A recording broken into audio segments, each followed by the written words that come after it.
Senhor presidente, nobres colegas, eu queria que, agora não vai dar para eu colocar, né, mas o meu assessor coloca a vinheta no ar aí, o que estava em voga no ano de 2022. Obrigado. Aumento do número de queimadas. Em 2022, nós tínhamos cerca de 30 artistas que gritavam e reverberavam no Brasil. Salve a Amazônia! Salve a Amazônia! Salve a Amazônia. Inclusive tinha uma música, um jingle, que foi muito veiculado. Na época, o então presidente era Jair Messias Bolsonaro. O que é engraçado, nobres amigos, é que este atual governo, que diz defender os biomas, defender a natureza, defender o meio ambiente, vereador Cláudio Libardi, o senhor que é mestre em meio ambiente, e aqui o Brasil aumenta cerca de 80%. Ouçam bem, aumentou 80% o número de queimadas. E destas queimadas, cerca de 3 em cada 4 hectares são de florestas nativas. Então a gente percebe que falar é uma coisa, fazer é outra. Eu estou falando pausadamente para que as nossas tradutoras de Libras possam interpretar da melhor forma correta. Cerca de 17,9 milhões de hectares são oriundos da floresta amazônica. Podem consultar, dá um Google aí. E este atual governo diz que defende o meio ambiente.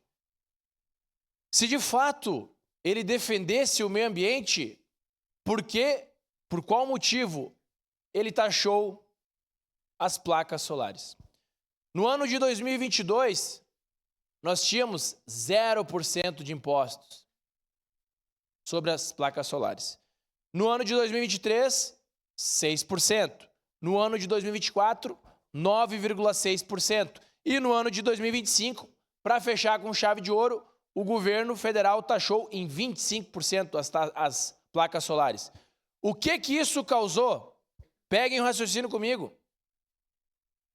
Placa solar é uma fonte de energia limpa.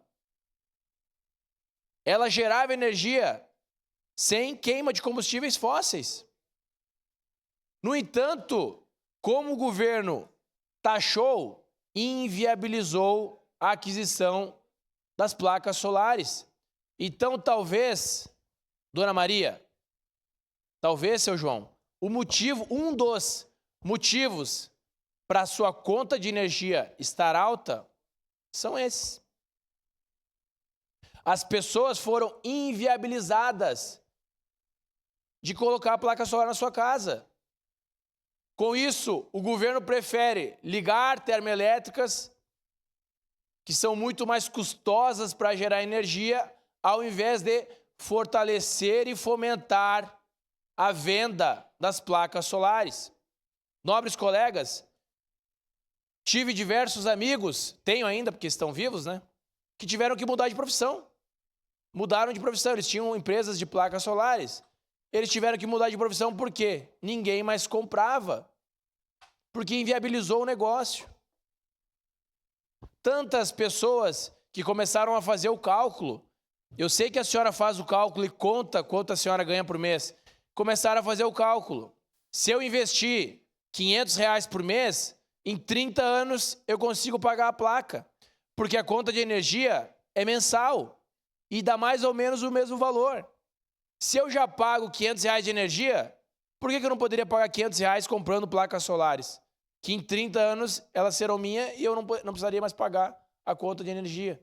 Só que o governo, ao invés de fomentar isso, e aqui eu solicito que os nobres colegas do Partido dos Trabalhadores, do Partido do PCdoB também, que são da esquerda, possam falar e dialogar com o governo federal.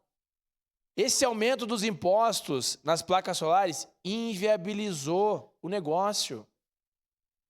Parece que aumentando o imposto, você aumenta a arrecadação. Mas, nobres colegas, a curva de Laffer não fala isso. Quando você aumenta imposto, você inviabiliza o negócio.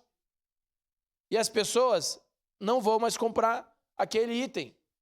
E isso aconteceu com as placas solares.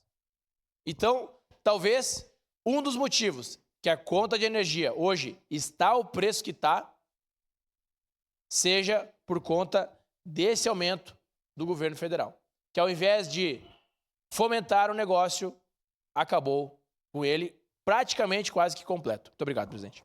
Obrigado, vereador Ramon Telles.